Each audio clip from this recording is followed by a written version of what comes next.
Alors, la conférence s'intitulait, je ne sais pas si vous vous souvenez, « Et si Aphrodite était née dans un cœur d'artichaut ?»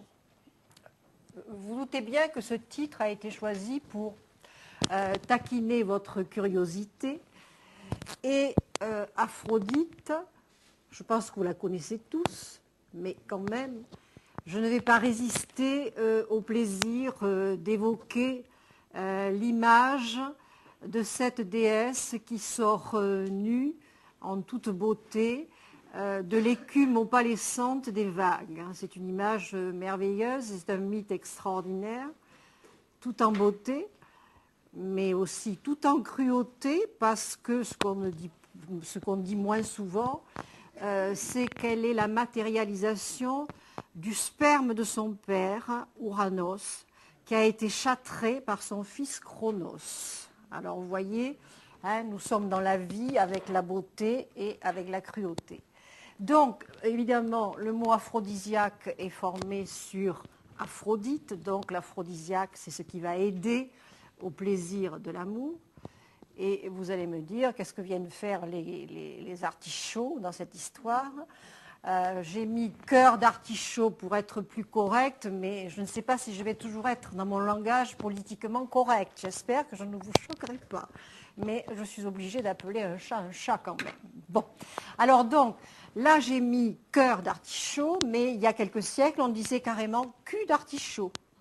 Et c'était déjà une petite notion, vous voyez, un petit peu érotique qui nous mettait dans le sujet. Et par ailleurs, ces artichauts, qu'est-ce qu'ils symbolisent? Ils symbolisent les légumes dont on raffolait à une certaine époque. Et curieusement, nous, quand on pense aphrodisiaque, vous peut-être comme moi, je n'en sais rien, mais moi, aphrodisiaque, je vois des poudres de perlimpinpin, genre cornes de rhinocéros, qu'est-ce qu'il y a encore, pénis de tigre réduit, déshydraté, qu'est-ce qu'il y a encore, tortue cithare en voie de disparition, enfin des poudres magiques qui évoquent la sorcière, qui évoquent les chaudrons, qui évoquent les filtres. Ou alors je vois des drogues dures, ecstasy, ou alors médicales, Viagra, c'est-à-dire je vois la chimie. D'un côté je vois le rêve et le mythe, et de l'autre côté je vois la chimie.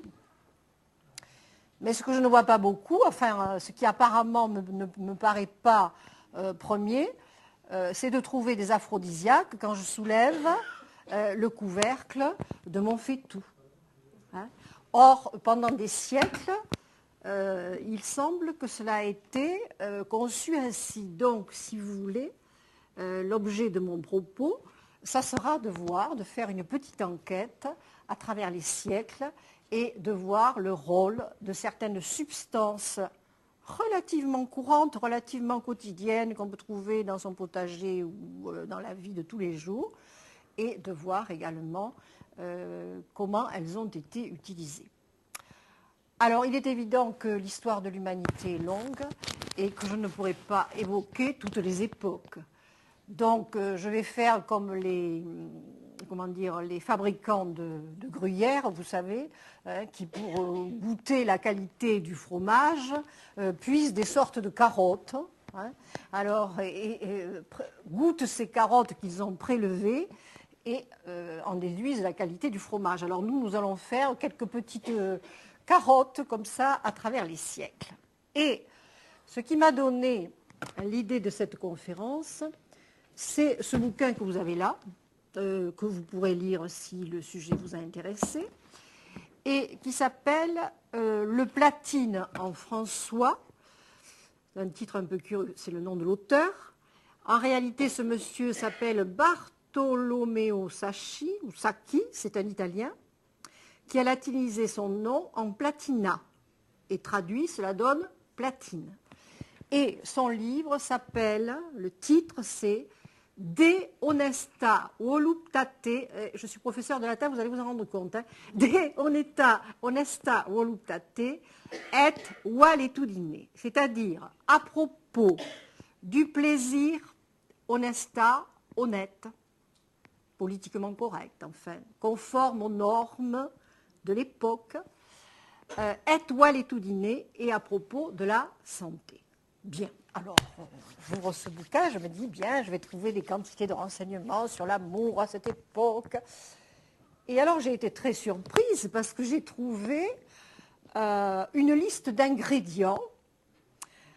Alors on me parle des carottes, des navets, on me parle de la menthe, on me parle de l'âche, qui est une forme de céleri, du fenouil, des bulbes. Alors qu'est-ce que c'était que ces bulbes? J'ai fini par découvrir que c'était les bulbes et les oignons. On me parle du poulet, du chapon, etc., etc. Et je ne vois pas grand-chose qui concerne l'amour. Et en revanche, ce qui est curieux, c'est la façon dont ces ingrédients sont présentés.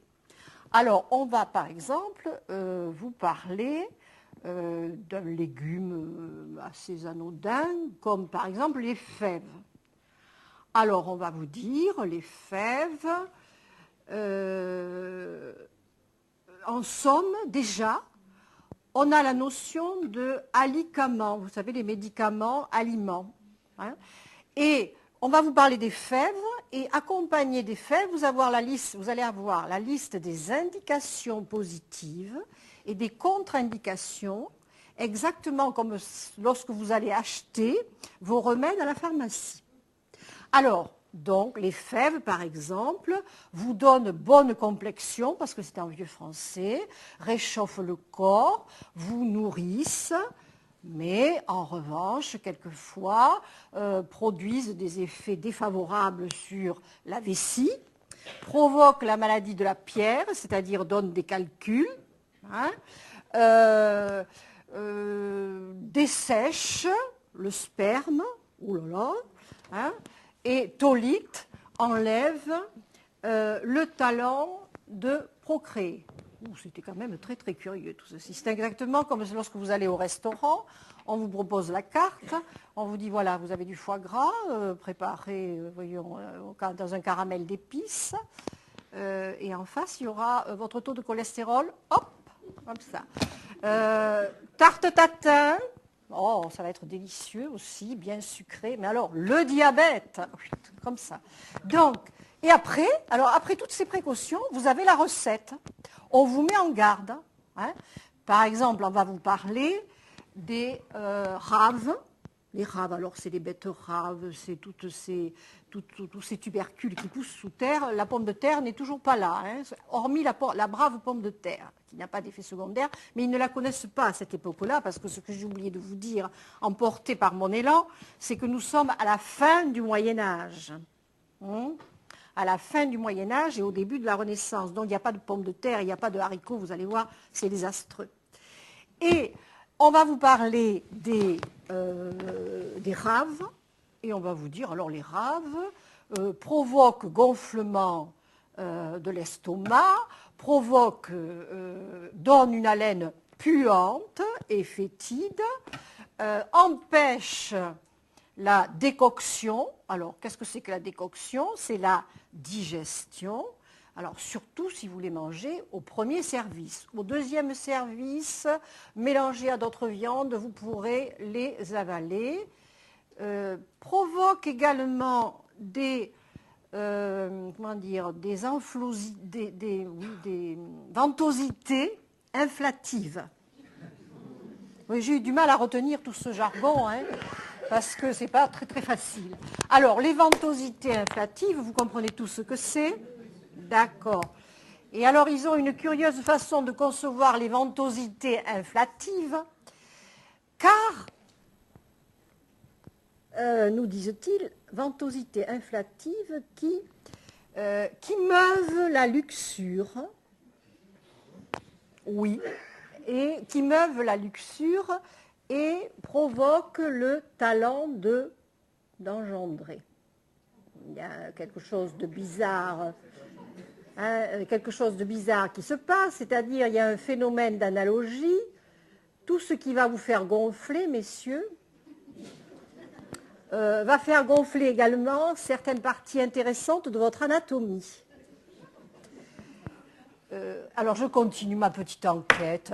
Et alors, je sais pas, au moins 50 fois à propos des navets, que l'on appelle à cette époque-là les navots, c'est mignon, hein, les navots, à propos de la menthe, à propos des orties. Ah, on mange beaucoup d'orties. C'est excellent les orties d'ailleurs, hein, je vous conseille là. Et il vous dit, il s'y connaît, il vous dit surtout au printemps, quand ils sont tout tendres, là bientôt les premiers orties, faites-vous une bonne soupe, vous allez voir, vous êtes en pleine forme. Et alors, oui, parce qu'il vous dit, les orties, c'est formidable. Et les orties, pour une fois, n'ont que de bonne qualité. Il n'y a pas de contre-indication. Ils vous donnent de la force, ils vous donnent de l'énergie, ils vous font, excusez-moi ce terme de l'époque, bien pisser, ils vous donnent des reins en bon état, oui, et si vous les mangez avec des œufs durs, non, il ne dit pas des œufs, avec des roux, c'est-à-dire des jaunes d'œufs, et une bonne vinaigrette, ils commeuvent, alors c'est le verbe pousser avec le préfixe latin comme qui signifie que l'action est réalisée dans sa totalité, ils commeuvent la luxure. Alors cette luxure, ça commençait à m'intéresser, vous comprenez bien. Dans le même domaine que les orties, il y a aussi les pignons. Alors les pignons, c'est formidable. Ils engendrent très bonnes et utiles humeurs, mitigent la soif, ça apaise la soif, tollissent la distempation de l'estomac. Je suppose que ça, tollir, ça veut dire enlever. Enlève les maux d'estomac et toutes les humeurs qui sont contraires au bon fonctionnement de l'estomac, je traduis, sont grandement utiles aux reins et à la vessie. Alors on se rend compte qu'ils devaient avoir des quantités de problèmes avec leurs reins et leur vessie. Et alors, excite la nature et luxure endormie et donne vertu de habiter. Vous avez compris ? Qu'est-ce que ça veut dire, cette histoire d'habitation dans un livre dit de cuisine ou au sujet du plaisir? Et alors, j'ai continué ma petite enquête jusqu'au... Je comprenais pas, et puis j'ai quand même lu ce gros pavé en vieux français, il faut s'accrocher. Et alors, je suis tombée sur un chapitre qui m'a ravie, absolument délicieux, qui s'appelle Croquignolesque, mais en même temps tragique d'ailleurs, et on verra pourquoi. Il est intitulé « D'habiter avec femme ». Est-ce que vous comprenez? Hein? Habitation en espagnol, c'est la chambre. Oui, c'est tout? Et aller à la chambre. C'est tout? Mais pour faire quelque chose à la chambre. Hein, voilà. Parce que partager la même chambre, ça ne suffit pas. Hein? Ni partager le même lit si rien ne se passe. Donc, un chapitre superbe d'habiter avec femme. Alors, messieurs, je vous signale qu'à cette époque-là, c'est un sport dangereux qu'il faut pratiquer avec énormément de précautions. Premièrement, nous dit-il, alors c'est un sport dangereux, mais malheureusement, on ne peut pas s'en passer parce que sinon l'espèce va disparaître. Le mot plaisir, je le cherche. Hein. Apparemment, pour les hommes, ça a l'air d'être une sacrée corvée. Bon, enfin. Alors, donc, deuxième point, alors là, très, très, très mauvais d'essayer toute force, dit-il, à habiter, alors vous allez l'entendre, vous allez vous en souvenir, à habiter avec femme, pas seulement avec sa femme, parce que des fois, c'est vrai qu'on a du mal à habiter avec sa femme, mais une femme nouvelle, quand même, quelquefois, hein, ça vous donne de l'énergie, mais non. Hein. Et alors, qu'est-ce que je disais? Oui, alors voilà, très très dangereux, en particulier quand on est vieux. Alors, je vous avertis, la sexualité des seniors dont on nous rebat les oreilles depuis quelque temps, n'est-ce pas? Est-ce qu'il paraît qu'on s'envoie en l'air dans les maisons de retraite, enfin, et qu'à 80 ans, on peut avoir une sexualité épanouie et merveilleuse? Bon, espérons-le, hein, on va l'espérer. Alors là, niet. Hein. Alors, si vous êtes vieux et que vous habitez avec femme, vos cheveux vont devenir blancs et chenus. La couleur de votre visage va devenir pâle. Vous allez souffrir des reins. Vous allez perdre, alors ça me paraît le comble de l'horreur, pour moi qui suis très gourmande, vous allez perdre le talent de manger. Pas possible ça. Et tous vos membres, y compris l'essentiel, vont devenir débiles. Débile, ça veut dire, étymologiquement, ça ne veut pas dire idiot, ça veut dire faible. Voyez ce qui vous attend. Bon. Deuxième point, attention, impossibilité d'habiter avec femme quand on relève d'une maladie. Ni non plus d'ailleurs, enfin je vous le dirai après ça, impossible quand on relève d'une maladie. Très très mauvais quand on est maigre. Messieurs, à l'époque, l'embonpoint se porte bien. D'abord, le mot embonpoint, ça veut dire vous êtes en bon point, vous êtes en bon état. Maintenant, on vous trouve gros, mais à l'époque, on vous trouve en bon état. Bon. Alors, il ne faut pas non plus être maigre. Si vous êtes maigre, c'est catastrophique aussi. Alors, si vous êtes maigre, alors j'y reviens.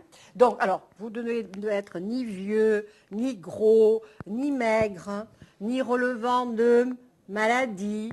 Et alors après, il y a un moment stratégique. Hein. On ne fait pas ça n'importe quand. Il faut attendre pour passer à l'action. Très dangereux. Il faut attendre pour passer à l'action que vous soyez à moitié plein. Qu'est-ce que ça veut dire? Passer à l'action quand on est complètement plein, si on peut dire, c'est terrible. Il faut attendre que sa viande soit cuite. Ça ne signifie pas que vous devez rester à côté de votre tourne-broche à l'époque où dort le faisan et le poulet là qui vous fait saliver de gourmandise. Pas du tout. Qu'est-ce que ça signifie? Il faut savoir qu'à cette époque, viande, c'est toute nourriture. Et que la digestion, c'est la cuisson.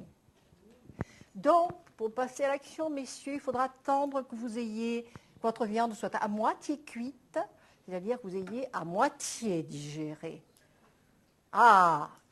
Et pour rater cette cuisson, il est conseillé d'aller marcher un petit peu. Puis, après avoir marché, vous irez dormir. Et enfin, vous vous lèverez et vous passerez à l'action. Voyez à quel point la spontanéité, l'élan amoureux, la fougue, la passion qui doit vous emporter, je ne sais pas où elle est. Hein. Et alors si vous êtes, alors, très très dangereux également, si vous êtes en grand besoin de manger, passer à l'acte aussi quand on est vide, c'est le mot qu'il emploie, c'est catastrophique parce que là vous allez devenir... Vous allez devenir tout à coup éthique, c'est-à-dire extrêmement maigre. Bien. Alors, ce catalogue étant terminé, il vous dit quand même que cet acte si dangereux, alors en plus, bon, on pense que peut-être la femme est plus disponible, qu'elle a moins de problèmes. Mais non, il faut attendre que la femme aussi soit guérie de sa privée maladie. Les règles sont une maladie. Soit guérie de sa privée maladie. Les règles sont une maladie. Au passage, on se traîne toujours des siècles de malédiction, il n'y a rien à faire. Bon, enfin, passons. Ça, c'est pas notre sujet, ça sera pour une autre fois. Et donc, à supposer que vous ayez, réaliser toutes ces conditions, que vous ne soyez pas vieux, que vous ne soyez pas ivre, que vous ne soyez pas maigre, que vous ne soyez pas gros, que vous ne soyez pas affamé, que vous n'ayez pas trop mangé. Ah ben, il dit quand même, après tout quand même, c'est pas mal parce que ça soulège, comme il dit dans son vieux français, les maladies et les angoisses de cœur et de corps dont maints hommes sont atteints. Ça vous apporte une sorte de soulagement, vous voyez, psychosomatique en quelque sorte. Et alors, ce qui est encore mieux, c'est que si vous avez commencé à pratiquer ce sport, attention, vous savez, de toute façon, quand on commence à pratiquer le sport, c'est très difficile de s'arrêter. quand on arrête de faire de la gym pendant 15 jours, 3 semaines, un mois, un petit peu l'homme serait en quelque sorte comme les grands danseurs ou les grandes danseuses qui sont obligés de s'entraîner en permanence et qui arrêtent de danser au maximum 8 jours par an. Parce que figurez-vous, connaissez la mort subite des nourrissons. Eh bien, à cette époque-là, il y a la mort subite de ceux qui tout d'un coup sont privés d'habiter. Et oui, nous dit-il, regardez tous ces veufs et toutes ces veuves. Tout à coup, paf, mort subite. C'est parce qu'ils n'habitent plus. Regardez aussi les pucelles qui ont passé l'âge, n'est-ce pas? Et mort subite. Regardez les femmes et les hommes qui sont dans les couvents, mort subite, inexpliquée. Il vous dit, eh bien, c'est ça, voilà. Eh bien, c'est quand même extrêmement impressionnant. Je ne sais pas ce que vous en pensez. À ce propos, je suis très bavarde, mais si vous avez envie de vous exprimer, allez-y. Hein. Ça sera plus vivant. J'aime bien le dialogue, alors on peut s'amuser ensemble. Hein. Parce que moi, si on me laisse parler, est-ce que vous avez quelque chose à dire peut-être à quelqu'un? Non? Oui. Tu es considéré comme vieux à quel âge? Aïe, aïe, aïe, aïe, aïe. Aïe, aïe, aïe, aïe, aïe, la question douloureuse. Je crois qu'à 45 ans, 45 ans, on était un barbon. Pensez que Balzac a fait scandale quand il a écrit La femme de 30 ans, parce que cette femme de 30 ans, cette vieille, avait eu l'audace de prendre un amant. Et Balzac, c'est au 19e siècle. Donc, je pense, vous voyez, hein, je pense qu'à 45 ans, on est vieux et survieux. Hein. Hein, il avait quel âge quand il a écrit? Ah ça, j'ai pas eu l'honnêteté, je ne sais pas, honnêtement, je ne sais pas. Il faudra que je recherche, mais je ne sais même pas si on sait, parce que ça date hein, de la fin du 15e, donc vous savez, on connaît tout juste sa date de naissance et de mort, mais à quel moment il a écrit son œuvre, je ne sais pas du tout. Bon, alors, je vous ai fait bien rire, hein, mais c'est amusant, mais quand même, c'est en même temps tragique, parce qu'il me semble qu'il n'y a rien de plus naturel, enfin, je ne sais pas, hein, peut-être que vous ne partagez pas mon point de vue, hein, que de faire l'amour. Et il me semble que ces pauvres hommes, avec toutes ces conditions à remplir, comment voulez-vous qu'ils y arrivent? Ce n'est pas possible. Hein. Par conséquent, ils vont avoir besoin de quantité d'aphrodisiaques. Et comme je me suis toujours beaucoup intéressée à la latinité, à la romanité, je n'ai pas pu m'empêcher de regarder ce qui s'était passé dans les siècles précédents. Alors, à Rome, écoutez, mais l'heure plein, vide, ivre, vieux, jeune, ouf, hein. Vous savez très bien qu'à Rome, on baise à tunique retroussée si on est un esclave, à toge retroussée si on est un aristocrate. Les hommes ont tous les droits, toutes les possibilités, et les femmes qui ont été maintenues dans une certaine pudeur pendant un certain nombre de siècles de l'histoire romaine, qui a quand même duré 12 siècles, à partir d'un certain moment, elles ont envoyé leur stola, c'est-à-dire leur robe par-dessus les moulins. Et à l'époque de Néron, les femmes romaines étaient extrêmement libres. On verra plus tard après ce qui s'est passé.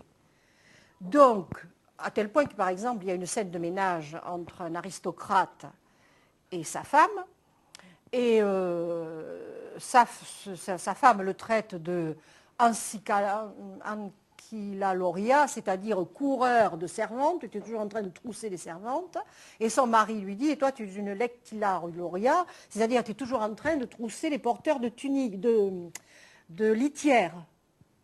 savez qu'à Rome, les dames d'aristocratie se déplacent en litière, et les litières sont portées par la plupart du temps de superbes liburniens.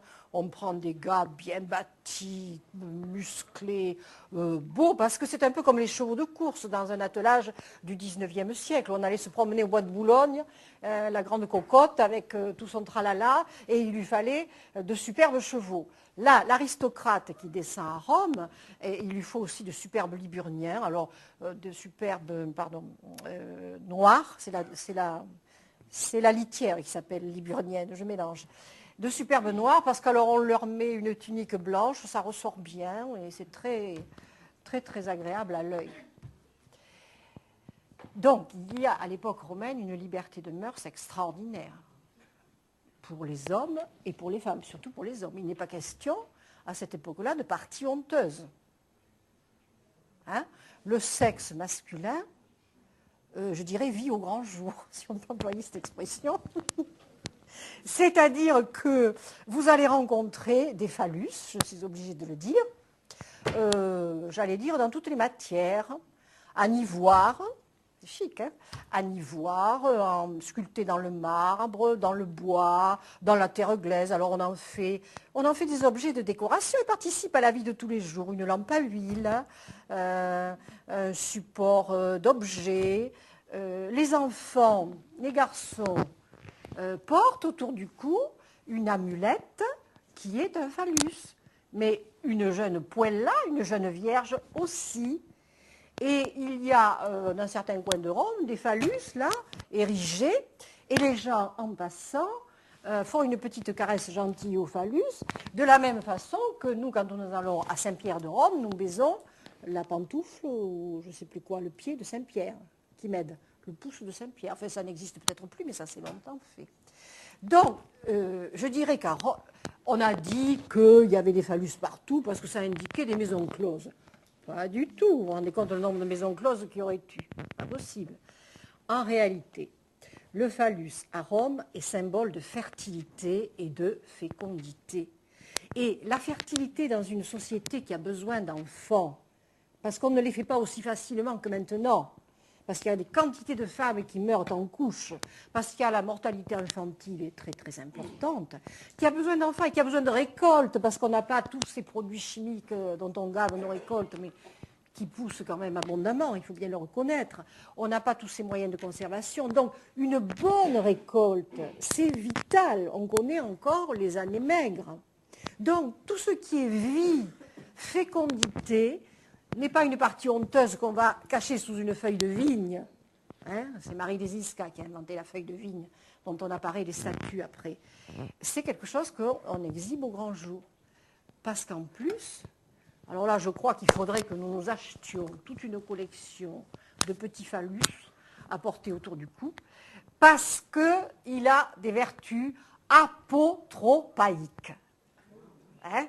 Un peu de grec, de temps en temps, ça fait du bien, on ne peut pas s'en empêcher quand on a reçu cette formation. Hein? Ça veut dire que cela va détourner de vous le malheur. Cela va détourner de vous les coups du sort. Cela va vous porter bonheur. Donc vous voyez que on pourrait s'en acheter, arriver à un certain âge, toute une collection pour nous aider, si on y croit, à nous protéger. Alors, que s'est-il passé pour qu'on passe de cette époque bénie où on faisait l'amour naturellement, sans complexe, à maintenant, qu'est-ce qui s'est passé?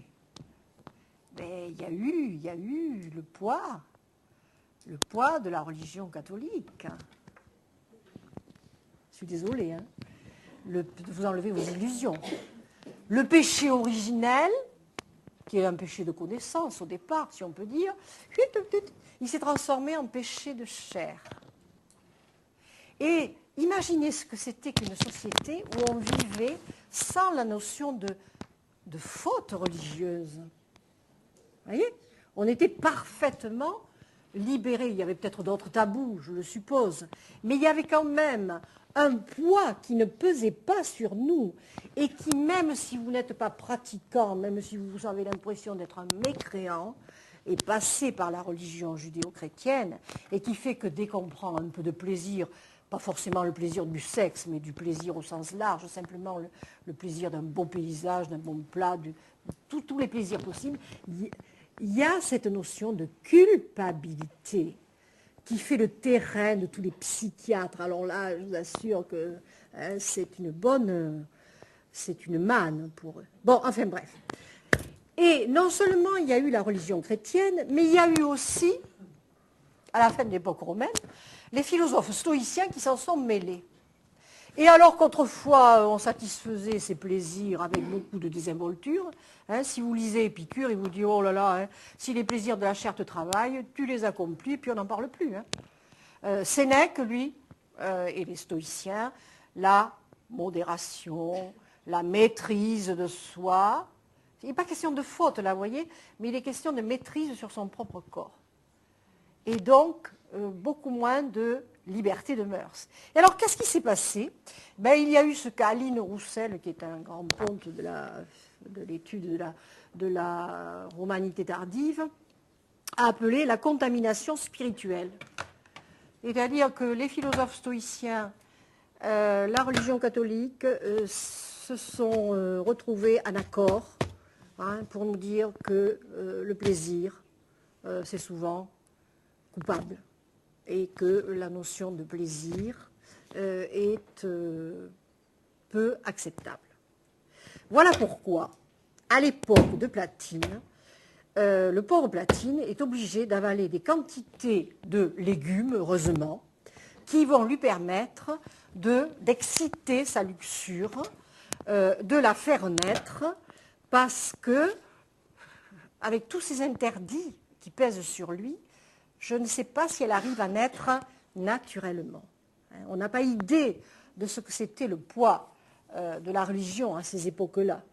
Et vous serez édifiés si jamais vous lisez qu'on appelle les pénitentiaires, c'est-à-dire le manuel, le bréviaire du curé qui confesse les gens, à quel point la vie sexuelle des gens était scrutée et à quel point ils étaient surveillés. Alors, en plus, donc, vous voyez, de toutes ces précautions diététiques, de ces conceptions de danger, il y avait le poids de la religion. Et par conséquent, on avait recours à des quantités, à ce moment-là, de légumes pour y remédier, pour exciter luxure. Alors, il y en a un qui a la vedette, puisque je vous ai dit qu'il faut que ce soit de la ventosité inflative. Nous n'avons pas les haricots, pourtant Dieu sait qu'avec eux on est servi. Ils sont encore en Amérique, Christophe Colomb n'est pas arrivé. Alors qu'est-ce qu'il nous reste? Les lentilles, c'est pas ça. Il nous reste quelque chose. Allez.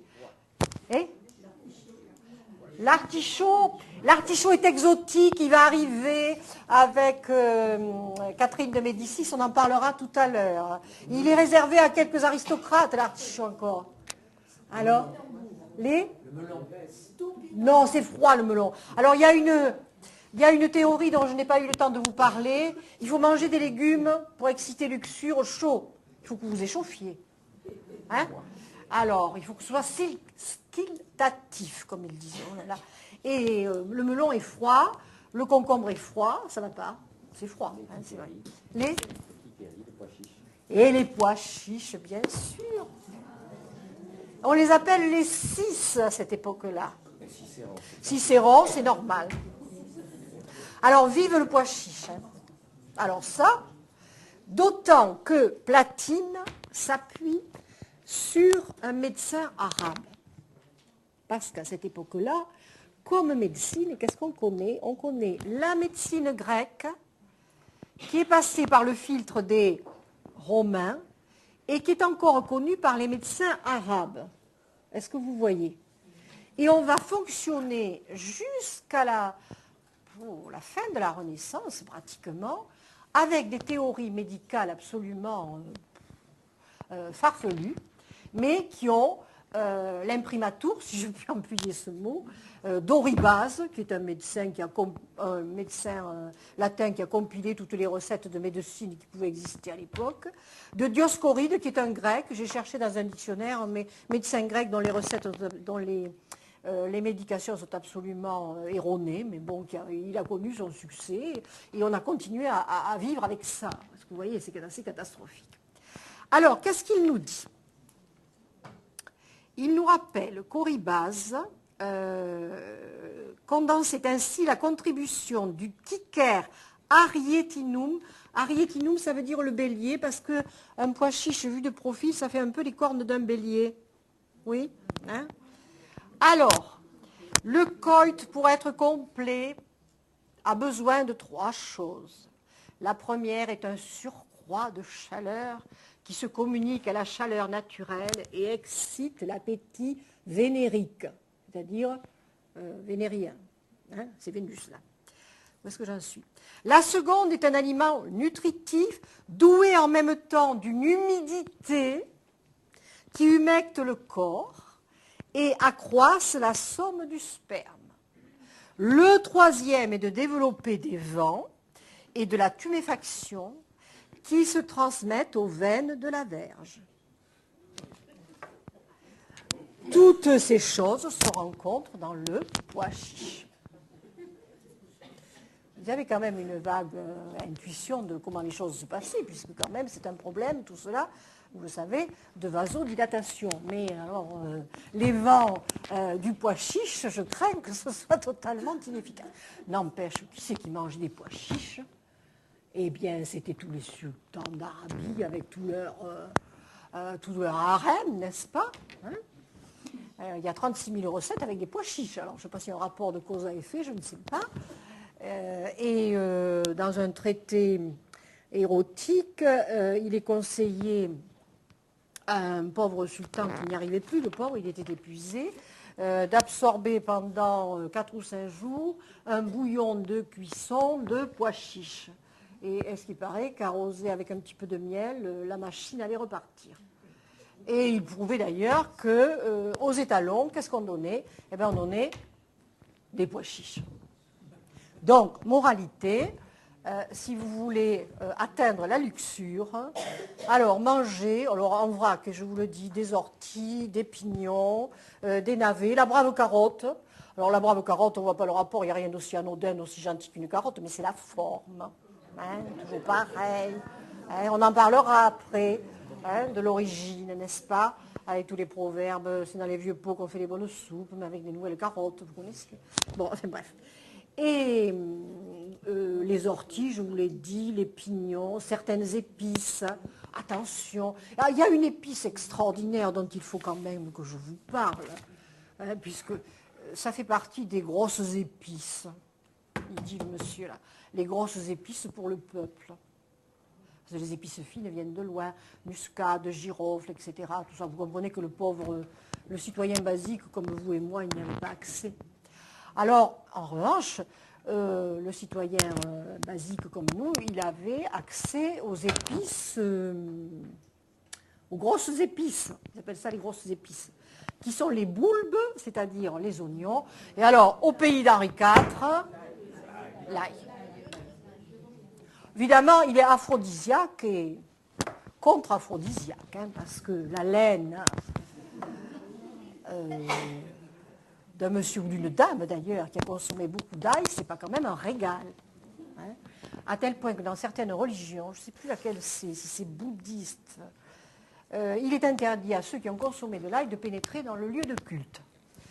Parce qu'ils estiment que ces émanations assez désagréables vont offenser les narines des dieux. Hein, donc, alors, l'ail, évidemment, je vais vous lire ce que... Alors, évidemment, soi-disant que le ver galant devait ses qualités extraordinaires à l'ail, de le croire. Sa maîtresse disait en toute simplicité qu'il puait comme une carogne, comme une charogne. Enfin, c'est peut-être aussi parce qu'il ne se lavait point. Hein. Mais tout cumulé, bravo. Hein. Alors, voilà. Alors, en 1671, vous voyez, on a avancé, hein, on a avancé d'un siècle, on va vite. Hein. En 1671, c'est tiré d'un ouvrage de médecine. Je n'ai pas eu le courage d'apprendre ça par cœur. Hein. Et l'ail sert aussi, quand vous n'avez, mesdames, point de suspension, ce que vous savez. Rend vos maris chauds comme braise et fait que, bien mieux à votre aise, il vous caresse dans le lit. Suivant le proverbe qui dit « Quand un homme au lit se repose et qu'il ne peut baiser sa femme qu'une fois, qu'il mange ail et poireaux, il doublera la dose, même la nuit suivante, la baisera 3 fois. » Voilà. C'est tout simple. C'est tout simple. Alors, je vous ferai remarquer, personne n'a soulevé l'objection, que la chose n'était vue que du côté masculin, habité avec un. Alors maintenant, on va passer du côté des femmes. On va changer de bouquin, et je me suis appuyée, c'est peut-être un peu partial, mais ça m'a amusé, sur les femmes galantes de Brantôme. C'est la même, et c'est un peu plus tard. On est toujours dans la Renaissance. Mais c'est un régal. Alors, autant là, on est coincé à cette époque-là, autant à l'époque de Brantôme, mais alors c'est la Renaissance, et c'est une explosion de sensualité extraordinaire qui s'exerce un peu partout. D'ailleurs, Brantôme nous dit l'hiver, c'est bien, vous savez, parce qu'on peut faire l'amour partout. En particulier, on peut faire l'amour dans les sièges qui sont loin de la cheminée. Tout le monde est regroupé sur la cheminée pour avoir bien chaud. Alors vous vous mettez dans les sièges derrière, là, et vous êtes tranquille. Et puis, dans les grands lits, vous êtes tranquille aussi, parce qu'il n'y a pas beaucoup de lumière. Alors vous imaginez un peu la scène, hein, les uns qui s'envoient en l'air dans un coin, les autres qui se chauffent les pieds au feu. Ça ne devait pas être mal. Bon, alors, apparemment, les hommes semblent avoir beaucoup moins de problèmes, mais les femmes n'en ont aucun. Alors, l'été, c'est une saison catastrophique parce qu'elles sont déjà toutes échauffées. Et en plus, elles sont toutes échauffées et elles sont très légèrement vêtues. Bon, qui poussent à la gaudriole. Et puis c'est plus facile. Bon. Et en plus, elles se sont, au lieu de manger des fruits qui rafraîchissent, comme par exemple les fameux melons et ces concombres là, qui sont de nature froide, ou de manger ce que l'on appelait, ça y est, j'ai perdu le nom, de la vinette. Alors la vinette, vous savez ce que c'est? C'est l'oseille. Alors, à ce qui paraît que l'oseille, ça vous refroidit. Incroyable. À tel point qu'il y a une mère de famille sûrement très vertueuse qui s'est rendue compte que sa jeune fille avait un tempérament particulièrement explosif. Et elle s'est dit, oh là là, ça va être la catastrophe. Donc, jusqu'à l'âge de la marier, où on était enfin tranquille, elle l'a nourrie à la vinette. Alors, potage de vinette, omelette à la vinette, sauce à la vinette, enfin, toujours de la vinette. Et Brantôme conclut, cela ne l'empêcha pas de devenir la plus grandissime putasse du royaume. Vous voyez l'efficacité? Pas toujours. Alors, ces dames galantes, qui n'en ont nul besoin, mais pour le plaisir, et alors vous voyez qu'encore là, l'aphrodisiaque, il est dans la cuisine, elles se font préparer par leur cuisinier de grands et beaux pastés, des pâtés. Alors ça, c'est un délice. C'est ce que l'on appelle les béatilles. J'en ai fait des béatilles, pas la vraie recette, parce qu'il y a des ingrédients qui nous manquent définitivement. Mais au musée d'Agen, on avait organisé un repas du 16e et on avait fait des béatilles. Alors, les béatilles, c'est composé de quantités de petites choses délicieuses, comme des pointes d'asperges, des artichauts, des morilles, quelques truffes. Et tout ça, alors passé au beurre, n'est-ce pas, bien relevé. Tout ceci dans un fond de sauce longuement cuisiné au madère avec un bouillon de viande, tout ce qu'il faut. Et alors, on a ajouté des riz de veau, nous. Parce qu'on n'avait pas ce qu'il fallait. À la Renaissance, qu'est-ce qu'on mettait dans les béatilles? Ce qu'on appelait les menuisailles. Menu, ça veut dire les petites choses. Alors, qu'est-ce que c'était les menuisailles? C'était les crêtes de coq. Où voulez-vous que je trouve maintenant des crêtes de coq? Les pauvres coqs, ils n'ont pas le temps de voir leurs crêtes pousser. On les... Ah bon. Et les crêtes de coq à la rigueur, mais ce qui était plus intéressant, c'est ce que Brantôme appelle ce que nous appelons pudiquement, parce que nous sommes très pudiques finalement, les rognons de coq, mais que lui, il appelle les gentils couillons de coq. C'est-à-dire les organes mâles des poulets. Hein? Et qui, là aussi, c'est pareil, vous achetez un poulet, il y a belle lurette que le pauvre, il n'a pas eu le temps de les voir pousser, ni d'en profiter, et de s'ébattre joyeusement au milieu de ces poules. C'est désastreux pour la qualité.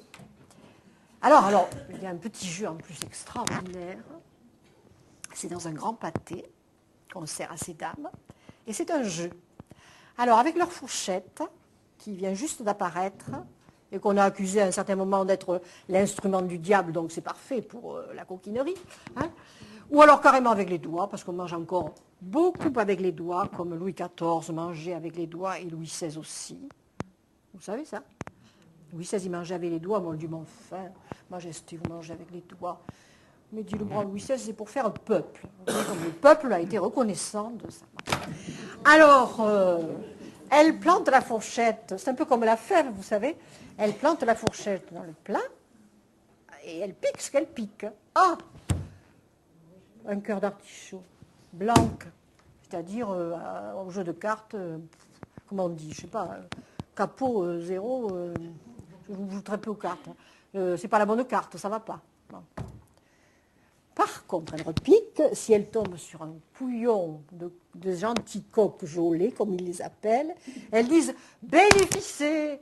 Bénéfice, et elles sont aussi heureuses que si elles avaient trouvé un joyau ou un bijou. Parce qu'elles pensent que ces gentils couillons de coq vont encore leur provoquer une ardeur plus vive. Et comme elles sont sympathiques quand même, et qu'elles sont exigeantes, hein, ouh là là, attention, hein, de temps en temps, elles envoient ces fameux petits pâtés à leur amant. Et ils ont intérêt, après, à se montrer efficaces. Hein, voilà. Alors, vous voyez que là, vous avez une recette de cuisine que vous pouvez parfaitement réaliser. Les couillons de coq, vous n'en trouverez pas. Vous mettez des riz de veau, c'est délicieux. Vous pouvez mettre des riz d'agneau. On appelle ça des riz d'agneau pudiquement, mais en réalité, hein, ce sont les testicules d'agneau. C'est aussi bon que le riz de veau. C'est très à la mode, ces branchouilles dans la cuisine branchée. Il y a un bouquin qui est apparu récemment et qui s'appelle Testicules. On vous parle des riz de veau, mais on vous parle des testicules d'agneau, de taureau, de toutes sortes, enfin bref. Et c'est à la mode parce qu'on a détesté les abats pendant un certain temps, personne ne voulait plus en manger, et bien maintenant c'est la mode des abats, c'est toujours l'éternel. Voilà. Alors, je vais vous lire, parce que alors là, vraiment, pas du tout le courage d'apprendre ça par cœur, ce qui se passe quelque temps plus tard, où on découvre l'alchimie et on découvre la distillation. Alors on distille tout. Et on distille tout pour obtenir des drogues aphrodisiaques. Et en particulier les volatiles, je ne sais pas pourquoi, le fait qu'ils volent, la légèreté, j'en sais rien. Les volatiles semblent avoir de grandes vertus aphrodisiaques. Alors vous partez avec, je ne sais pas moi, un superbe faisan, et à l'arrivée vous avez une petite dose comme ça de produit qui est censé avoir des valeurs aphrodisiaques. Ou alors ils faisaient aussi à une certaine époque des noisettes avec de la suif. Ils faisaient des petites boules de suif et à l'intérieur ils incorporaient l'extrait de cet oiseau, de ce volatile. Alors, juste par curiosité, parce que vous serez vite lassés, vous allez voir tous les ingrédients qu'on pouvait distiller. Mais là, ce n'est plus de la recette de cuisine. Alors, on va passer vite, mais c'est quand même intéressant. Gingembre, poivre-long, cinnamone, noix muscade, clous de girofle, cardamone, graines d'ortie, graines de roquette, graines de frêne, pistaches fraîches, esprit de vin, vin de malvoisie, eau de fleur de cèdre, je ne sais pas ce que c'est. Hachez grossièrement l'ensemble, laissez infuser dans l'esprit de vin pendant 5 jours. Faire ensuite une émulsion avec les pistaches et l'eau de fleur de cèdre, etc., etc. Au bain-marie jusqu'à évaporation. Dans la liqueur distillée, plongez les racines du satyrium frais. Alors, c'est un champignon dont les formes, la racine évoque un petit peu l'être humain, les jambes d'un être humain. Plonger des racines de satyrion frais, consistance et dure, coupées en 3 et en 4, des oignons, des gerbes d'oignons, des racines de panico, des couillons de jeunes coqs, des 5 marins, c'est des espèces de bestioles marines, des cervelles de passereaux, de la chair de noix de coco. Vous voyez comme c'est facile de se procurer de la chair de noix de coco au XVIe siècle, au XVIIe, oui, entre les deux. Laisser infuser dans une cucurbite, c'est-à-dire dans une citrouille. Hein, et puis, qu'est-ce qu'il y a encore? Ajouter de l'ambre gris, de l'huile distillée, etc., etc., etc. Ajouter le sucre, enfin bref, et on ajoute encore du gingembre. Mais ça, c'est de l'alchimie, c'est de la distillation, ce n'est pas de la cuisine. Donc, nous allons revenir à notre propos. Et comme nous allons à très, très, très, très grands pas, au siècle de Louis XIV, si comme tout le monde était, si tous les hommes étaient comme Louis XIV, hein, pas besoin d'aphrodisiaque. Hein. Louis XIV trousse tout ce qui peut tomber sur son passage, que ce soit l'aristocrate ou la jolie petite servante toute fraîche. Et la pauvre Madame de Maintenon en avait assez de supporter ces assauts jusqu'à un âge avancé. Alors, on saute allègrement le siècle de Louis XIV et on passe à un siècle qu'on ne peut pas évoquer quand on parle des aphrodisiaques, le siècle des libertins, le XVIIIe siècle. Si vous avez des questions à poser avant que je reparte. Alors, autant il y a eu des époques, vous voyez, où c'était difficile de faire l'amour, où c'était compliqué, où ça vous donnait une culpabilité pas possible, autant au XVIIIe, eh bien, le seul problème que l'on ait, c'est d'arriver à le faire tout le temps, tout le temps, tout le temps. Et avec le maximum d'efficacité. Donc, on va essayer de trouver tout ce qui peut être aphrodisiaque. Et quand on veut trouver quelque chose, on le trouve. Ce qui fait que nous allons avoir quantité de produits que nous considérons comme des innocents légumes absolument inoffensifs, qui vont, dans leur esprit, être aphrodisiaques. Alors, je vais essayer de prendre un petit peu par ordre alphabétique et je vais commencer justement par ces fameux artichauts. Rien de plus courant à notre époque qu'un artichaut. Or, au XVIIIe siècle, c'est encore un légume raffiné qui est destiné à la table des aristocrates. Je vous signale qu'au XVIIIe, les aristocrates découvrent les légumes. Jusqu'à cette époque-là, et même jusqu'au XVIIe, on commençait, le légume pousse dans la terre c'est noir, c'est en bas, ça évoque plus ou moins l'enfer, ça ne va pas. Ce qui est dans l'air, ce qui vole, ce qui pousse, c'est beaucoup mieux. Donc on mange très peu de légumes qui sont viande pour gueux à cette époque-là. Et au XVIIIe aussi. Alors, on découvre les artichauts. Qui c'est qui nous a fait connaître les artichauts? C'est Catherine de Médicis, princesse italienne, qui est arrivée en France et qui a transporté, je dirais, tout le bazar qu'une princesse transporte lorsque la pauvre, elle est obligée d'émigrer. Hein, imaginez, on vous prend par exemple Marie-Antoinette qui est autrichienne et hop, on vous la catapulte dans la cour de France. Là, c'est une italienne et hop, on la catapulte dans la cour de France. Mais pour ne pas être complètement dépaysées parce qu'elles ont une dot, elles trimballent un véritable, je ne sais pas moi, un véritable fourre-tout. Alors vous avez des brocarts, vous avez des soies, vous avez des tissus, vous avez des dentelles, vous avez des cuisiniers. Vous avez la recette de la tarte à la frangipane pour Catherine de Médicis, et vous avez aussi des graines et des pieds d'artichaut. Et elle raffole des artichauts. À un mariage, au mariage d'une certaine, dont j'oublie le nom, enfin peu importe, Loménie ou je ne sais plus quoi, avec un marquis, elle se goinfra tant d'artichauts qu'elle fut malade au double de son dévoiement, et qu'elle cuida, c'est-à-dire qu'elle pensa en crever. Bon, indigestion d'artichaut, c'est peut-être grâce à ça qu'elle a fait 10 enfants à son mari. Certes, ils n'ont pas tous survécu à cette époque-là, mais il y en a au moins 3 ou 4 qui ont survécu. Bon. Et au XVIIIe, dans les rues, vous avez les petits marchands à la sauvette qui passent et qui disent « artichaut pour monsieur, artichaut pour madame, l'artichaut, ça réchauffe l'âme. Mangez des artichauts et vous aurez le cul chaud. »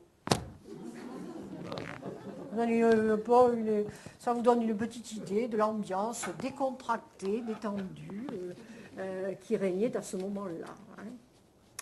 Alors, cet artichaut vraiment a une grande réputation parce que on dit que les mangeurs d'artichauts sont des faiseurs d'assaut redoutables. Ce n'est pas des citadelles qui prennent d'assaut, hein, ce sont les femmes. Et que l'on a vu les plus couards, c'est-à-dire et les plus maléficiés, c'est-à-dire ceux qui ont plus ou moins connu un sort par une sorcière ou qui sont vraiment peu aptes à ce genre de sport, devenir extrêmement efficaces. Donc, vive les artichauts, mangeons des artichauts. À tel point, la réputation était telle qu'on trouvait inconvenant qu'une jeune fille osa manger des artichauts. Oh, c'était vraiment un pouce au crime, en quelque sorte, et qu'elle osa manger également des asperges. Vous notez bien pourquoi, là, c'est la forme qui revient. Alors donc, les artichauts, les asperges sont des aphrodisiaques. Vous ne le saviez pas, mais vous l'apprenez. Vous voyez, ce n'est pas la peine d'aller sur Internet chercher des drogues extraordinaires. Vous avez tout ça au marché. Alors, après, il y a un légume bien gentil qui s'appelle, par ordre alphabétique, le céleri. Si les dames, dit un proverbe de l'époque, savaient ce que le céleri fait pour les maris, elles iraient en chercher jusqu'à Paris. Manger du céleri, il fait monter et chanter le colibri. C'est mignon, hein? Ça, c'est mignon, c'est pas vulgaire. On pourrait le retenir, ça. Bon, alors le céleri, ça c'est la forme, bien entendu. Donc, Madame de Pompadour offrait des potages de céleri à son royal amant, vous vous en doutez. Elle en absorbait, elle aussi, des quantités considérables. Parce que la pauvre Madame de Pompadour, dans un siècle de libertin, était plus ou moins frigide. Et Louis XV n'appréciait guère, vous comprenez bien. Lui, c'est un Bourbon, alors les Bourbons n'ont pas de problème de ce côté-là. En principe, ils sont plutôt, au contraire, extrêmement efficaces. Bien. Alors, le céleri, ça, ce sont des légumes bien gentillés. Et puis, alors après, il y a quand même un légume, si on peut dire, qui est plus difficile à se procurer, c'est la truffe. Mais à l'époque, alors nous, quand nous mangeons une truffe, attendez, c'est une affaire d'État. Vous avez vu les cours qu'elles atteignent à l'heure actuelle. Alors on a droit à une petite pelure perdue dans un pâté, et tout le monde de s'extasier, alors qu'en réalité, ça ne sent plus à rien. Bon, enfin bref. À l'époque, les truffes, eh bien écoutez, on mange un plat de truffes. Alors moi, j'aimerais bien essayer la recette. Hein. La truffe qu'ils disent envelopper d'étoupe, donc nous en remplacerions par un matériau plus moderne, et que vous faites cuire sous la cendre, comme les pommes de terre, et que vous servez sur une serviette, enfin après avoir enlevé la cendre, hein, et vous allez les servir sur une serviette bien repassée, impeccable, immaculée, et vous allez manger ce qu'on appelle vraiment des truffes, et non pas un soupçon. Alors, ces truffes font leur apparition parce que figurez-vous qu'au Moyen-Âge, elles étaient interdites de séjour parce qu'elles étaient noires. Et le noir, c'est le diable. C'est l'enfer. Hein. En plus, cette truffe, on ne savait pas d'où elle sortait. Alors, les Romains, qui ne sont pas très poètes, disent que c'est une callosité de la terre, une espèce d'excroissance de la terre, une sorte de cancer de la terre, en quelque sorte. Mais ça ne les empêchait pas d'en manger, ils s'en goinfraient abondamment. Les Grecs qui ont l'imagination très mythique, c'est toujours très poétique, c'est toujours... ils imaginent que la truffe est née d'un rayon de lumière. Jupiter ne doit pas être, Zeus ne doit pas être loin, vous savez, il y a toujours des inventions extraordinaires. Zeus avait sa foudre et sa lumière. Bon. Alors donc, les truffes, certes, sont aphrodisiaques. Et toujours, cette pauvre Madame de Pompadour qui avait des problèmes, elle détestait les truffes. Et Louis XV, qui n'était pas quand même toujours très gentil avec elle, malgré les innombrables faveurs qu'il lui accorda, comme vous le savez, pour l'habituer aux truffes, lui faisait servir des truffes, ou alors lui mettait une corbeille de truffes devant elle à table, afin qu'elle s'habituât à l'arôme de la truffe. Vous savez que, enfin, je ne sais pas si vous avez eu l'occasion, mais j'ai fait une fois avec des élèves un travail sur la truffe, et j'ai un cousin qui travaille dans un laboratoire et qui a essayé justement de reconstituer l'arôme artificiel de truffe. Dans la truffe, il y a 600 composants olfactifs. Et donc, pour montrer à mes élèves, il a fait une conférence sur la truffe, il m'a apporté un panier de truffes. Et à la fin de la conférence, il m'a dit, je te les donne, moi j'en suis dégoûtée. Le panier de truffes dans la voiture, j'ai cru que j'allais me trouver mal, tant l'odeur était extraordinaire, imprégnante. Et c'est cette odeur d'humus, de terre, que la brave truie, là, vous savez, en Dordogne, hein, recherche frénétiquement. Mais ce n'est pas des champignons qu'elle cherche. Hein. Hein, c'est un beau gros verra. Parce que la truffe est riche en testostérone, hormone mâle. Alors, vous voyez, la pauvre, si elle est déçue, hein, quand elle trouve après une espèce de petit bidule noir qu'on l'empêche en plus de manger. Bon, alors la truffe, dans les choses un petit peu abracadabrantes et que vous ne trouverez pas et que l'on consommait régulièrement, mais pas en poudre de perlimpinpin, j'y reviens, dans la cuisine, c'est l'ambre, qui est la sécrétion d'un cachalot ou de je ne sais pas ce qu'est-ce, hein, et que l'on trouve dans la mer.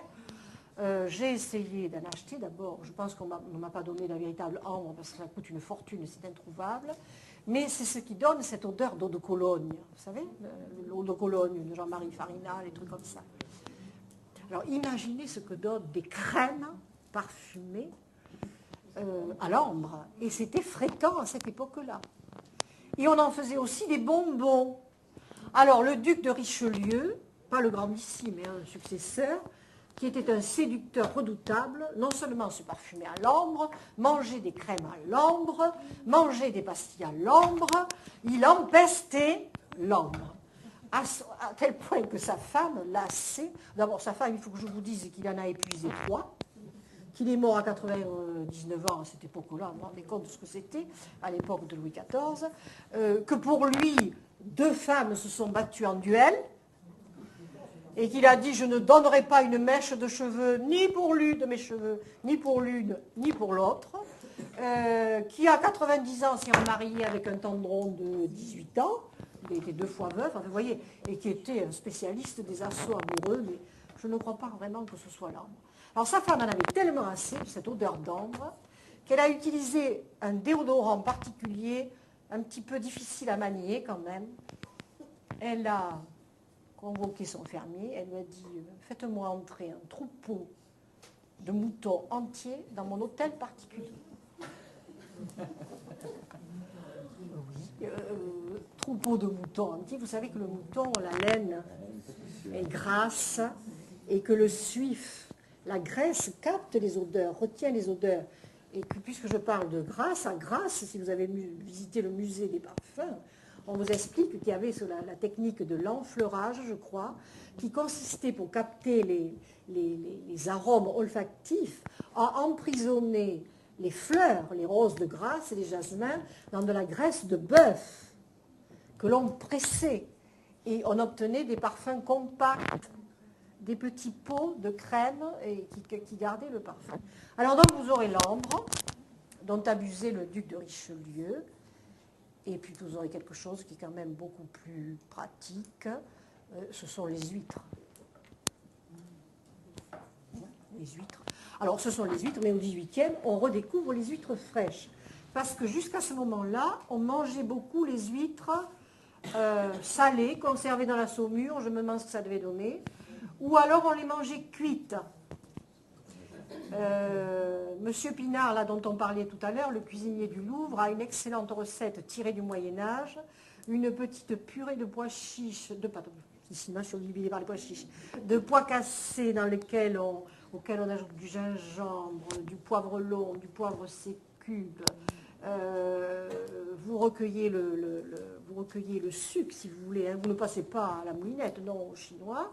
Vous ajoutez des rondelles d'oignons pochées dans l'huile d'olive, des petits croutons, et vous faites pocher des huîtres dedans. C'est délicieux. Bon, ça c'était une parenthèse. Alors, les huîtres, surtout si vous les mangez comme Casanova, enfin, il faut bien parler de Casanova. Casanova, c'est pas une douzaine d'huîtres qu'il mange, ce sont des plateaux entiers d'huîtres. Il accompagne de truffes. Et puis, il a aussi une technique particulière pour manger les huîtres. ce qu'il appelle, c'est moi qui l'appelle comme ça, j'en sais rien, c'est le baiser de l'huître. C'est-à-dire qu'il va cueillir, il va gober l'huître qui se trouve déjà dans la bouche de celle dont il conquiert les ardeurs. N'ayez pas cet air dégoûté. Il vous dit, jamais liqueur ne fut plus douce. Hein? Mais enfin, vous faites mais lui, c'est comme ça. Alors, une technique que vous pratiquerez avec plus de facilité, il y a aussi l'huître qui malencontreusement choit dans le décolleté vertigineux de la dame, et il faut pas laisser perdre cette huître quand même. Ça serait dommage. Donc, hein, on va à la pêche aux huîtres de manière très particulière. Et Casanova, qui est un peu vaniteux, hein, comme vous le savez, vous dit ce repas d'huîtres et de truffes fut extraordinaire. Les filles furent troussées, séance tenante. Il troussait même au passage, pour la petite anecdote, tant qu'on est dans les aphrodisiaques, profitons-en, il troussait même les prieurs des couvents. La prière, alors à Venise en plus, vous imaginez, mais c'est extraordinaire, hein, c'est un rêve fabuleux. Hein. Casanova qui se rend au couvent. Non, c'est plutôt la nonne qui quitte son couvent, qui va retrouver Casanova dans son petit cabinet particulier, où il lui sert sa fameuse salade avec sa vinaigrette aphrodisiaque. Alors une vinaigrette, et je voudrais bien vous donner la recette, parce que ça c'est de la cuisine, mais il a emporté le secret dans sa tombe. La seule chose qu'on sache, c'est qu'il y mettait du blanc d'œuf, mais enfin, du blanc d'œuf coagulé, vous voyez, comme on hache le blanc d'œuf et on l'ajoute, mais bon. Il l'appelait cette vinaigrette extraordinaire de Casanova. Et alors, elle était vraiment sûrement très efficace parce que la prieure, vous voyez, qui avait des mœurs quand même un petit peu légers, hein, succomba au charme de Casanova. Et ce qui est encore plus coquin, c'est qu'il y avait le cardinal, je ne sais plus comment il s'appelle, oui, c'est le cardinal de Bernice, qui, depuis un petit œil de bœuf caché je ne sais où, participait visuellement à l'opération. Voilà. Alors vous voyez, au XVIIIe, on est vraiment très très libertin. Et il est certain qu'il y a encore d'autres matières, comme le chocolat. Hein, le chocolat. Madame du Barry avait soi-disant des recettes de chocolat à vous faire Alors, je ne sais pas si c'est vrai, mais elle avait soi-disant toujours des tablettes, pas des tablettes, parce que ce n'était pas des tablettes à ce moment-là, c'était des grosses plaques, vous savez, des grandes robes à la coupe de cour, là, et elle cachait toujours des tablettes de chocolat un petit peu partout par là, pour préparer un chocolat vite fait pour ragaillardir ces messieurs. Et alors, qui buvait du chocolat, devinez encore, c'était cette pauvre marquise de Pompadour. Du chocolat triplement ambré. Alors vous imaginez du chocolat à l'eau de Cologne. Elle mangeait du céleri. Elle mangeait des truffes. Elle détestait cela. Et Louis XV, qui vraiment n'était pas très royal, lui disait « Madame », c'est bien, hein, parce que « Madame, vous êtes froide comme une macreuse. Oh » Vous savez ce que c'est la macreuse ? Un morceau de viande, mais là, c'est pas ça. Un canard, un anatidé, pour employer le mot scientifique. Et alors, ce canard, on ne connaissait pas son origine au XVIIe siècle. C'était un canard migrateur. On ne le voyait pas et tout à coup, il surgissait. Et alors, ils se sont imaginés, on appelle ça le siècle des Lumières, mais il y a encore quand même beaucoup d'ignorance et de parties obscures dans ce siècle des Lumières. Parce que ces canards migrateurs, on s'est imaginé qu'ils naissaient de vers de terre, pas de terre justement, de vers qui se trouvaient dans les bois, des épaves qui pouvaient flotter sur la mer, à moins qu'ils ne sortent de la mousse. Alors, elle est froide comme un canard, ça ne veut rien dire ça, mais je vais vous expliquer. Ce canard se nourrit de poissons, bien entendu.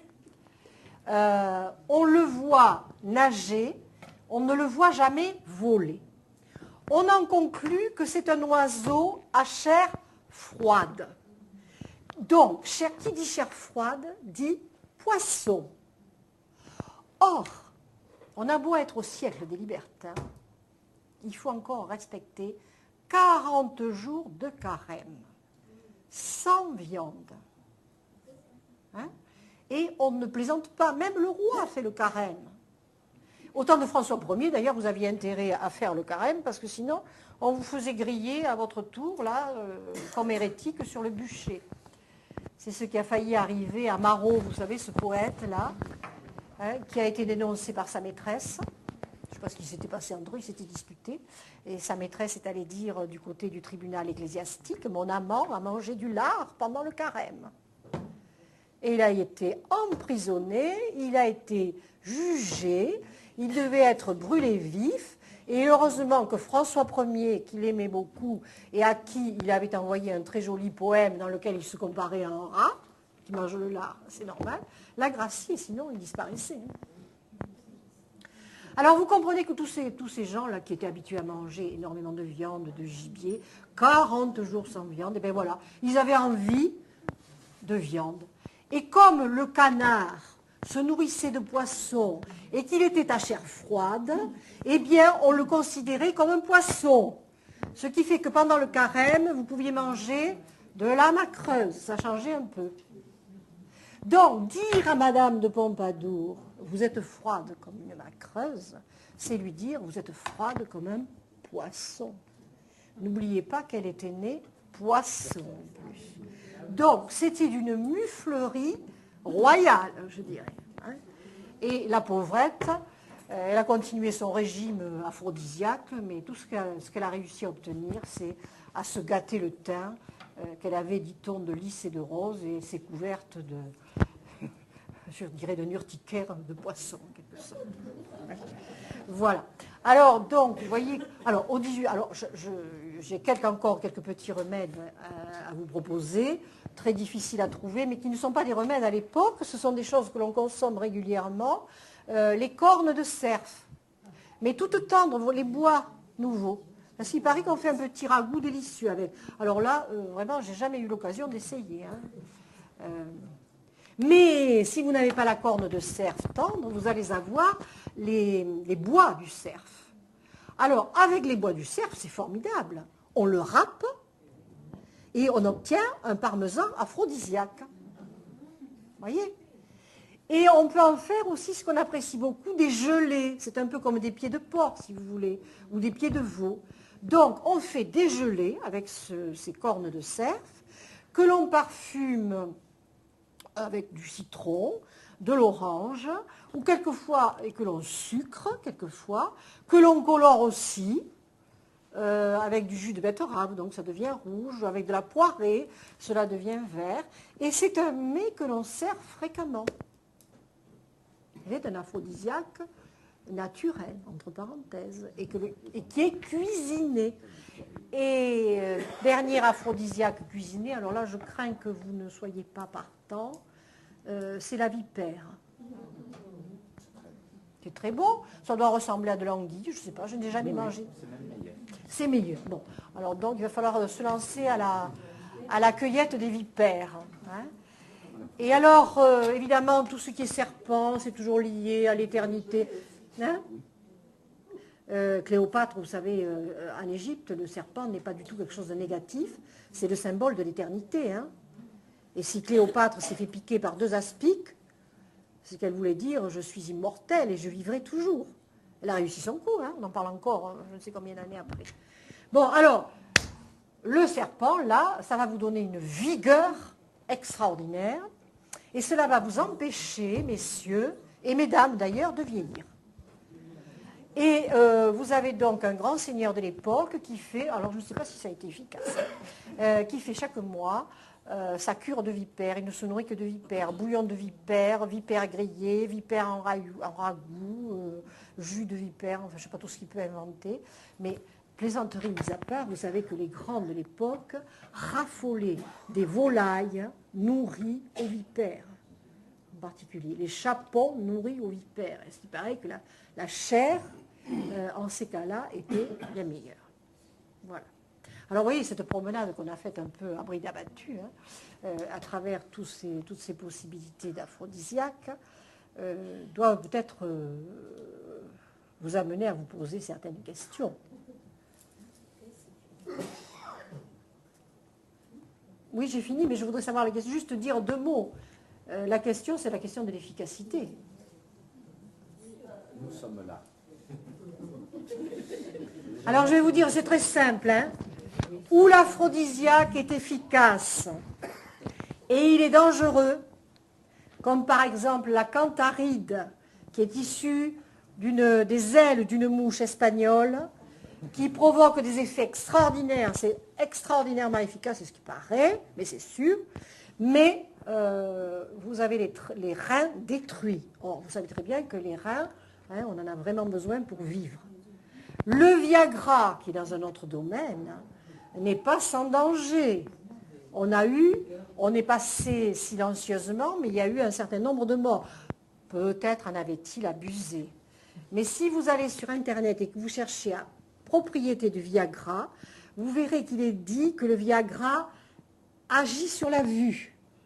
Et qu'il faut donc faire attention quand on conduit parce que ça change la perception des couleurs. Monsieur l'agent, j'y peux rien, j'ai pris du Viagra, j'ai pas vu le feu rouge. Mais c'est surtout que je ne l'ai entendu qu'une seule fois, qu'un homme était devenu aveugle après avoir pris du Viagra. Donc tout ça, ça se rejoint. Et alors, un petit mot aussi sur pourquoi est-ce qu'on pense que certaines choses sont aphrodisiaques. Alors, on en a parlé très rapidement. C'est la forme, déjà. Céleri, asperge, etc., etc. Il y a la forme. Il y a la raideur, donc la corne de rhinocéros, la raideur éternelle, la corne de rhinocéros. Il y a le côté exotique. Si ça vient de loin, c'est efficace. Donc, le pénis de tigre. Et si ça vient de loin, c'est efficace. Ou alors si c'est rare. Donc, par exemple, quelque chose qui était très apprécié, la cervelle d'oiseau. Une cervelle de pigeon ou même de grue, parce qu'il y avait une pommade extraordinaire qui avait des effets extraordinaires. Vous pilez de la cervelle de grue dans de la graisse d'ours, messieurs, et vous enduisez les parties intéressées, à ce qui paraît que c'est très efficace. Je ne vous dis pas, il faut d'abord se procurer la grue, la cervelle de grue. Bon. Alors donc, en réalité, tout ce qui a une forme qui correspond, tout ce qui tient dans la durée avec fermeté, tout ce qui est exotique, tout ce qui est cher, tout ce qui est rare, semble être aphrodisiaque. Donc vous voyez que ça passe aussi beaucoup par le cerveau et que l'effet placebo est extrêmement important. Et il est vrai qu'il y a des quantités de choses qui sont vraiment aphrodisiaques. On dit, oh le gingembre, vous avez les gens, quand vous parlez de gingembre, il y en a qui sautent sur leur chaise comme si tout de suite, oui, mais le gingembre, d'accord, mais il faudrait que vous en mangez 4 kilos, 5 kilos. Vous n'allez pas mourir d'une indigestion de gingembre. Le chocolat, c'est pareil, 12 kilos de chocolat. Le céleri, je m'amuse, mais c'est exactement pareil. Et ce que je veux dire en dernier lieu, c'est qu'il ne s'agit pas de ricaner de ceci, parce que je vous signale que si le rhinocéros a disparu des Indes, c'est parce qu'on l'a chassé pour sa corne. Je vous signale que le cours du kilo de corne de rhinocéros à l'heure actuelle sur le marché chinois, c'est 150 000 €. Et que vraisemblablement, le tigre risque fort de disparaître parce qu'on fabrique avec son pénis déshydraté un vin extraordinaire et qui est très prisé par les Chinois. Alors, quand les Chinois se mettent à apprécier quelque chose, ils sont tellement nombreux que ça prend tout de suite des proportions absolument extraordinaires. Voilà, je ne sais pas ce que je peux ajouter. C'était une petite promenade à travers un univers de...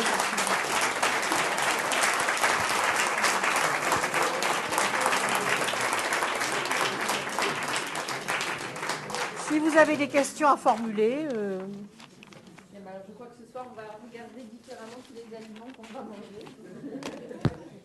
Alors, il y a 2 questions déjà de Garlin. Une, est-ce que les cuisses de grenouille sont aphrodisiaques? Non. Elles contiennent une certaine substance qui se rapproche de la cantharide. Donc, c'est possible. Mais c'est toujours pareil. Quand vous aurez mangé 3 cuisses de grenouille, ça ne vous fera rien du tout. Il vous faudrait manger, vous nourrir de cuisses de grenouille pendant pas combien de temps. Mais c'est vrai qu'il y a une substance qui ressemble à la cantharide, qui est parente à la cantharide. Et une autre question de Garlin, toujours. Est-ce que tu peux préparer un repas type aphrodisiaque? Ah oui, je vous avais préparé un menu, j'ai oublié de vous le dire. Bon, alors, à vos stylos, on note. Je voulais vous le photocopier, puis je n'ai pas eu le temps, j'ai oublié. Alors, c'est un menu qui est en même temps un clin d'œil à tout ce que je vous ai raconté.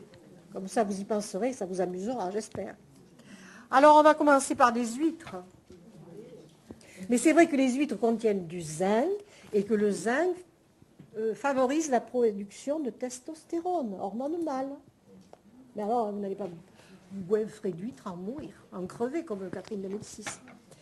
Après, je vous ai proposé des ateurots. Vous savez, c'est des petites brochettes de riz de veau, c'est-à-dire de testicules de veau, d'agneau, pardon, de riz d'agneau, en chapelure, briochée à la muscade. C'est-à-dire, vous pochez vos testicules d'agneau, appelons un chat un chat, hein, vous les pochez, vous ne les faites pas trop cuire, hein, vous les pochez simplement pour bien les peler. Vous les passez, ça me fait rire, hein, vous les passez dans un jaune d'œuf battu avec un peu d'eau et d'huile. Vous avez préparé de la brioche que vous avez passée au beurre, que vous avez laissé sécher au four et que vous avez mixé. Mais c'est vite fait tout ça. Hein. Vous assaisonnez d'un peu de muscade parce que la muscade c'est très aphrodisiaque. Mais c'est toujours pareil. À haute dose c'est un poison. Alors, vous n'allez pas vous bourrer de muscade. Alors, donc, vous passez vos brochettes dans cette petite mixture, vous passez à la poêle avec un petit peu de beurre, tout doucement. Et c'est parfait. Après, puisque les oiseaux sont si efficaces, les cervelles, patatines, patatas, et surtout les pigeons. Pourquoi là aussi les pigeons? Là, j'ai oublié de vous le dire, et les tourterelles, parce que ce sont des animaux qui forniquent en permanence. Ils sont toujours en train de s'accoupler. Bon. Alors, le pigeon, je vous le suggère, pas très cuit, rosé, il faut un peu de sang, un peu de vitalité, avec un caramel d'épices. Vous voulez la recette? Ça va être trop long. Hein, vous faites un caramel avec du vinaigre et du sucre. Et vous ajoutez un petit peu de gingembre, un peu de muscade, pas trop, hein, du gingembre, différentes sortes de poivre, surtout du poivre long, du poivre rose. Vous faites griller vos demi-pigeons au four, qui soient encore saignants.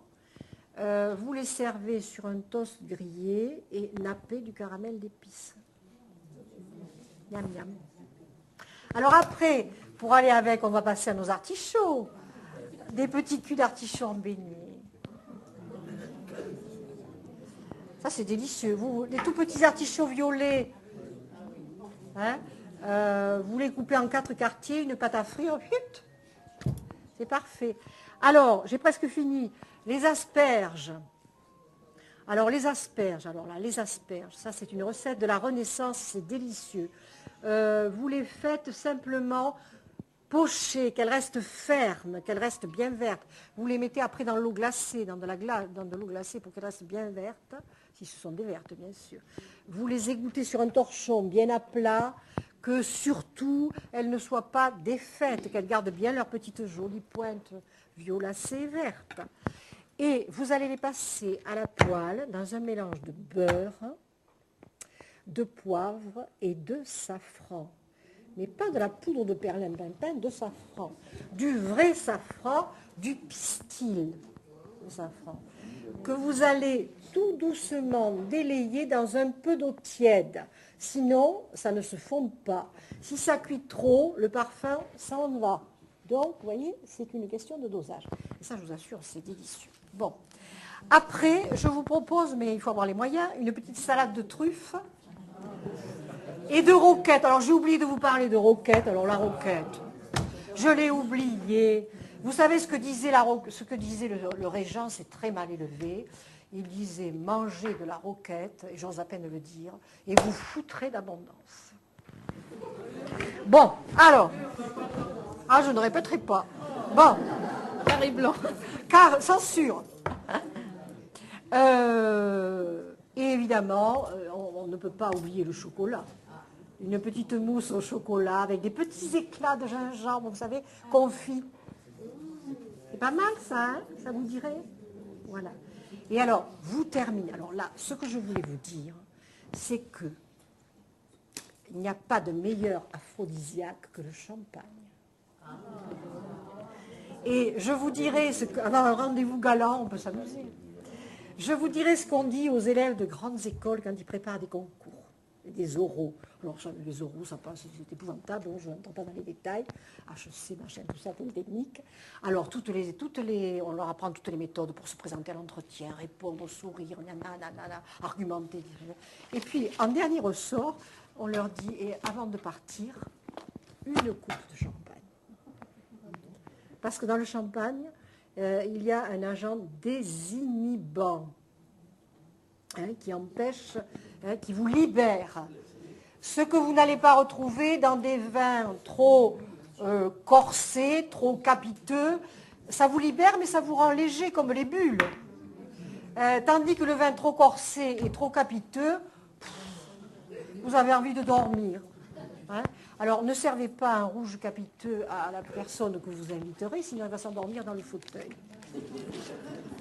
Alors, en plus du champagne, et j'arrête, parce que c'était le seul vin dont disait Madame de Pompadour, qui s'y connaissait, les femmes peuvent abuser sans devenir laides.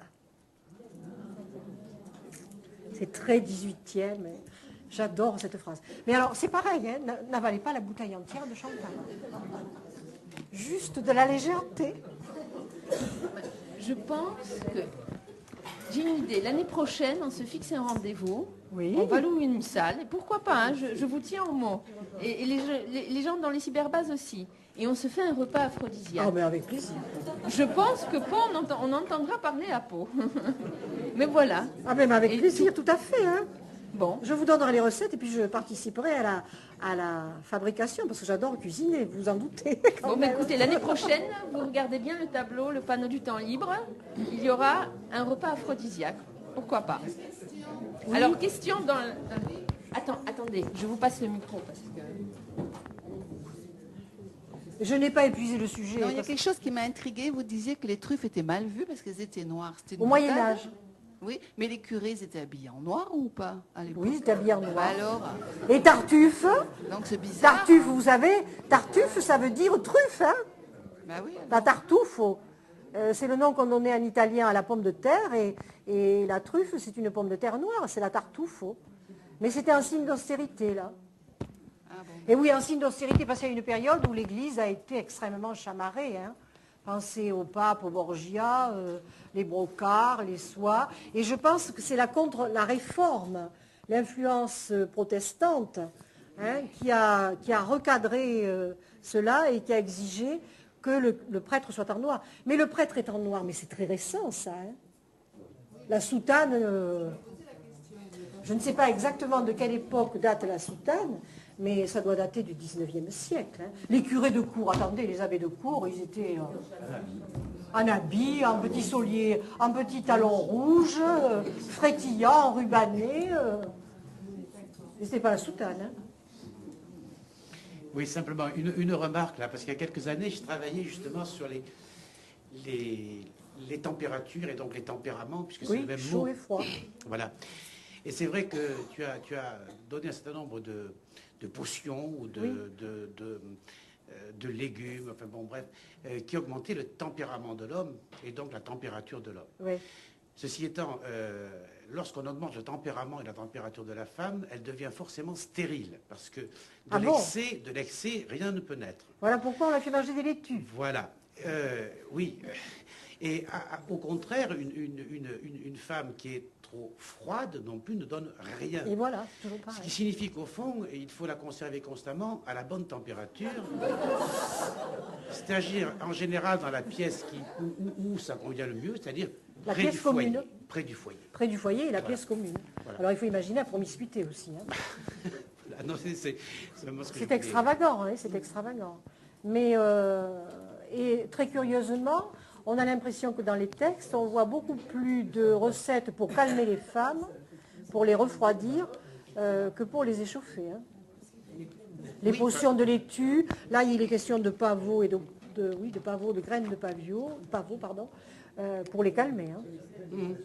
Mais parce qu'elles sont très dangereuses, effectivement, en même temps. Elles sont sous haute surveillance rituelle, comme je dis. Oui, parfois. mais oui, elles sont sous surveillance. Elles sont l'incarnation du péché et de la faute. Ce sont elles qui poussent au vice, c'est bien connu. Oh là là, on traîne un chariot de malédiction, je ne vous dis pas. Hein. On a réussi à survivre, mais... Ouf. Est-ce qu'il y a d'autres questions? Comment? C'est bien Ève qui a dévoilé le serpent. Pas du tout. Ça, c'est une invention des hommes. La Bible a été écrite par des hommes. Et vous savez qu'on a dit que la Bible, à une certaine époque, était un texte extrêmement novateur, parce qu'on donnait le pouvoir à l'homme dans la Bible, alors qu'auparavant, dans les civilisations primaires ou primitives, comme vous voulez, il y avait des civilisations de femmes. Hein? Et que par conséquent, cette façon d'envisager la création de la femme qui sort d'une côte d'Adam, c'était extrêmement révolutionnaire parce que dans d'autres civilisations, c'est plutôt l'homme qui sortait de la côte de la femme. Ce qui ne me déplaît pas du tout. Hein? Oui, mais il y a du travail. Hein?